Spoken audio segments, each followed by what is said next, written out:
Pondo ng PhilHealth nasunog na. Party list group walang kumpiyansang may babalik pa ito. Naniniwala ang isang party list group na hindi na maibabalik pa ng gobyerno ang 89 na bilyong piso na pondo ng PhilHealth na di umano'y iligal na inilipat mula sa nasabing GOCC patungo sa ibang mga proyektong pang-infrastruktura na kung tutusin ay napondohan na sa ating General Appropriations Act. Ayon kay Dr. Jose Duran ng HIL-PH Party List, malamang ay naipamudmud na ang halagang ito sa mga politiko upang magamit sa kanilang kampanya. Kasabay nito, iginiit ng naturang party list na dapat ay mas pagtibayin pa ang Universal Healthcare Law upang mapanagot ang sinumang iligal na maglilipat ng pondo ng PhilHealth para sa ibang layon na walang kaugnayan sa pagbibigay ng serbisyong medikal at pangkalusugan. Ito, sana to, may pera pa yung PhilHealth para maibalik ko yun.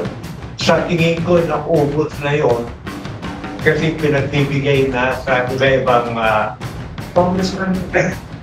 Hello. Nadistribute na. Oh, yun lang. Bahala na yung iba mag-isip ng gano'n.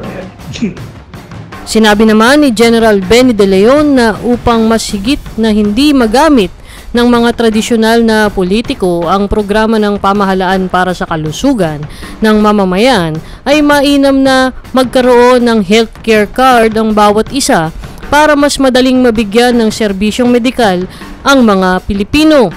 Narito sa health card na ito ang mga importante at mahalagang impormasyon tungkol sa bawat individual. If you're not allied to a certain group, you do not get that endorsement. And it's a sorry state. Meron din sa mga ibang parte ng ating ng ating kaulo sa Philippines. They have been saying that we need those. That is why we are proposing as one of our advocacy, magpag-asa ka na magka-health card.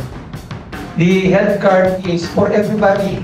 And it should identify your eligibility for SARS without going to any politician. Kasi binayaran ko na yun sa taxation. Or the other taxpayers have put it for you. So if for a Filipino, it is your right to be treated properly by this government. Kasi yun yung advokasya niya mismo kapaloob sa ating Universal Healthcare Law, which is considered also part of the promises that this country has been signatory in the Sustainable Development Goals ng United Nations. So consistent lang tayo dito, kaya nang bakit hindi natin na ipapatupad, iba yung gumagawa nito. So hopefully with us, the aspirational health card that we want to provide, this government will provide the Filipino people will be attained. Sa ngayon, hindi pa nagkakatotoo. Nalalabdawan is diffused by way of interference by some other politicians. Itong health card para sa mga taong who cannot really afford to seek consultation sa mga government hospitals or even private hospitals. So para makamenos sila ng gasto. Nangako naman ng HIL-PH Party List na tututukan nila ang pagpapalakas pa sa Universal Healthcare Law, pagpapabuti sa serbisyong medikal ng mamamayan, lalong-lalo na sa mga mahihirap na mga komunidad, at ang pagbabantay sa korupsyon na di umano'y nakakaapekto sa pagbibigay ng serbisyong pangmedikal at pangkalusugan sa ating mga Pilipino. Ito po si Baron RJ Laurea, nag-uulat para sa Kalinangan TV.